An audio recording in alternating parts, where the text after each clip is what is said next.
Hi guys, as you can tell, I'm on sheer ice on an incline and I don't want to fall, but Nathan's behind the wheel of the brand new 2014 Nissan Rogue. Say hi, Nathan. Hi, Nathan. Now the cool part about the Rogue is that it's got this feature where if the front wheels slip, it allocates power to the rear wheels. And we're going to show that on this incline on pure ice. So Nathan, go on up.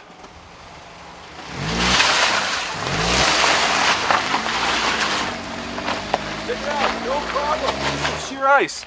I can't even get up this hill. I can't get up this hill, whereas the Nissan Rogue and Nathan had no trouble. So you know what's coming up next? The brand new 2014 Rogue off-road review.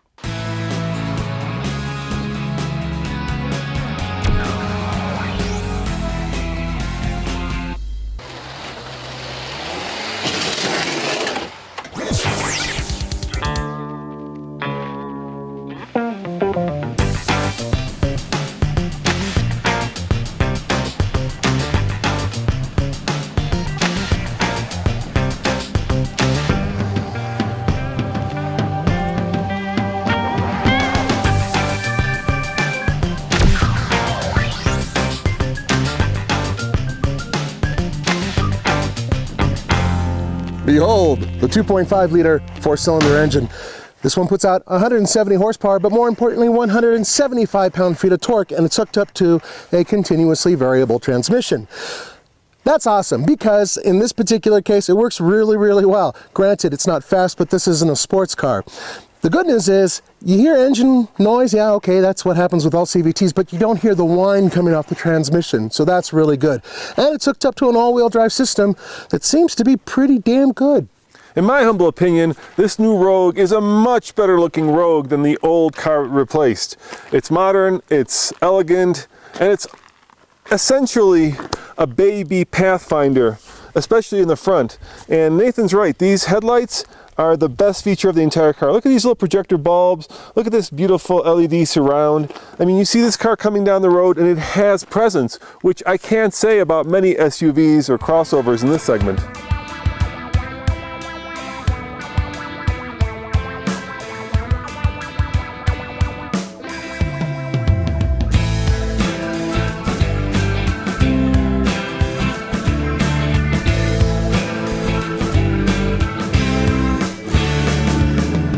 This car actually has a lot of off-road capability. Some of those hidden buttons that you can't, of course, see include hill descent. Yes, hill descent controls there. And you can lock down the all-wheel drive. That's right. So under a certain speed, I believe it's less than 20 miles per hour, you're able to lock up the rear end. So if you're in really deep snow, all four wheels are going to try to claw and get you out of it. Also works in mud. Yeah, the one thing I'm concerned about taking this off-road is obviously ground clearance. Yeah, it's not a lot. Look, this was never built for off-roading, so one of the things it has that's pretty low to the ground, just over 7 inches in the front, is the front bearings. That is made to block wind and everything else. Keep it more aerodynamic. More aerodynamic, exactly. Economy, yeah. It's what you scrape when you go over curbs and whatnot, and it's pretty low. So we're not going to do anything hardcore with it, but we are going to go over some very slippery snow and ice, and we're going to do a little tiny bit of off-roading that normally you wouldn't do with a crossover. Much improved, much better, much more comfortable, much larger, less noisy. Those are a few things that I can use to sum up the interior of the new Nissan Rogue. Everything in here feels like it's higher quality, which is awesome, but there is a problem, and I'm looking right at it. The fake carbon fiber. Oh man, Nissan, how you have disappointed me. Look, even if it were real carbon fiber, putting that into a vehicle like this just doesn't make any sense. And frankly speaking, it looks a little cheap. And so you got such a nice interior with this cheap little extra addition here. It just doesn't seem like it's a very logical thing. So that's the bummer. Once again, though, for the most part, everything I'm touching is higher quality and, frankly speaking, makes me feel like I've spent money on the vehicle. There is another problem, a bit of a caveat when it comes to everything being logically laid out, and that's with all these buttons here on the left side. It's very uncomfortable and very difficult to reach down there and hit these buttons, especially the trunk release, which when you think about it, that's one that you would use often. But other things, hill descent control, all-wheel drive lock, the sport button, which doesn't really do a lot, and even traction control. Frankly speaking, these are all in places that are very difficult to reach. Unless, of course, you're left-hand dominant, but even then, your knee's there, it's uncomfortable. I wish Nissan put it over here somewhere.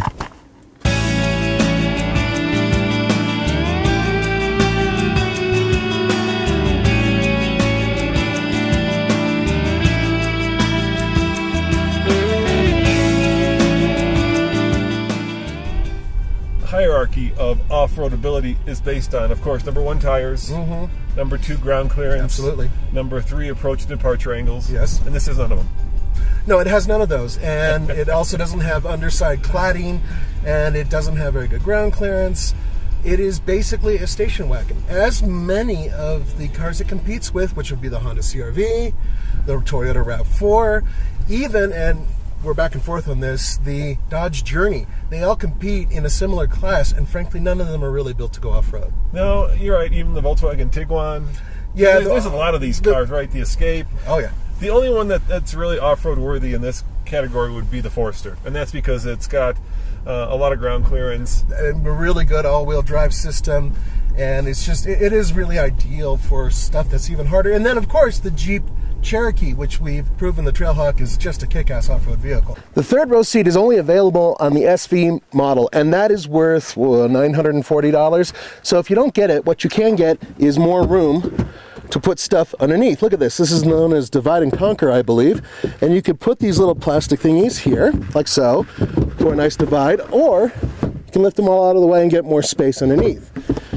For me, what I like is that this is one of the more roomy compartments. Seats fold flat, including the front passenger seat, and there is enough for Big Bad Nathan. You know, Nathan, I just reviewed the BMW 328i GT. And they talked about the fact that, well, at least BMW talked about the fact that the seats adjust 28 different ways. This does the same thing. $20,000 less. And it's better looking than the GT. I'm sorry, but it is.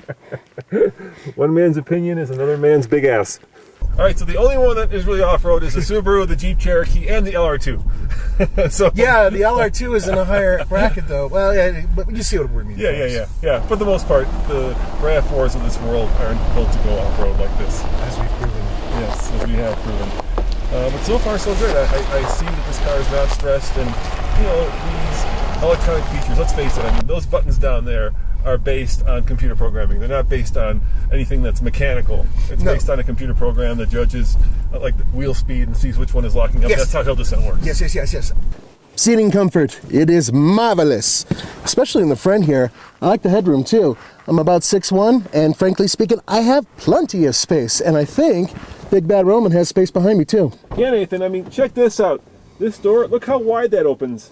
It used to be the doors open to here. Yeah. And now it goes out all the way here. Plus, back here, stadium seating, so I'm sitting way up high, lots of leg room. It's just a very comfortable car. I can see a small family of 5, and if you get the optional rear seats, even 6, using this as an everyday family commuter. And also, your seat slides and reclines, I believe. Let me try it. Look at that! Oh, that is tight.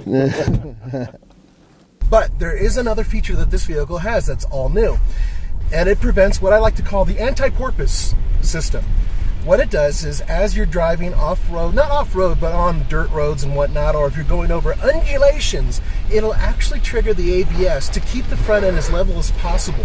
So as you're going over these things, your body is actually less jouncy than it would be normally, and that's because it triggers it just at the right time to kind of minimize the front end push and porpoising. I love this feature. This is the bird's eye view that was perfected initially with Infiniti, and now it's gone to many of the Nissan vehicles out there. And if you go slow enough, you can actually use it for driving. It's specifically made for parking, but look at this. You're able to keep the cameras on, going low speed, and it can actually help you avoid certain obstacles. Hey Nathan, I can see that big rock it's going to show us hitting in this low-slung road. Yeah, it's coming up. Now I already hooked up the, push the button for the four-wheel drive lock. All right. It's actually known as all-wheel drive lock. All right, guys. Here comes the rocky bit. Check it out. Yep, here we go. There it goes, right there. I am fully confident of the first one. All right. Okay. Here we go. Yeah, that one's good. No problem. So you can see the rocky bit coming up on our left driver's side. There it is, right there. There's the rock. Traction. Oh, we're struggling. We're struggling. You did it. It did it, but It wasn't happy. no, not like the Jeep Cherokee just flew up this. It Yeah. yawned as it was going over. Yeah, I'm not going over that one on the left because that'll chew up our Oh, for sure. underside. Yeah, for sure. All right, Nathan. Pathfinder Rogue. Which would you get if it were your money? I actually would prefer the Rogue. I think the Pathfinder is a great vehicle. It's much larger, but for a small family, and I have a small family, this seems like the right size vehicle for the deal. You know, I find it interesting that out of the 3 trim levels, they only put the 3rd row into one of them. Yeah, the mid one. Yeah, because they don't want you competing or thinking that you're going to buy the Pathfinder versus this. I'm guessing. So, on the TFL scale of buy it, lease it, rent it, or forget it, what do you give it?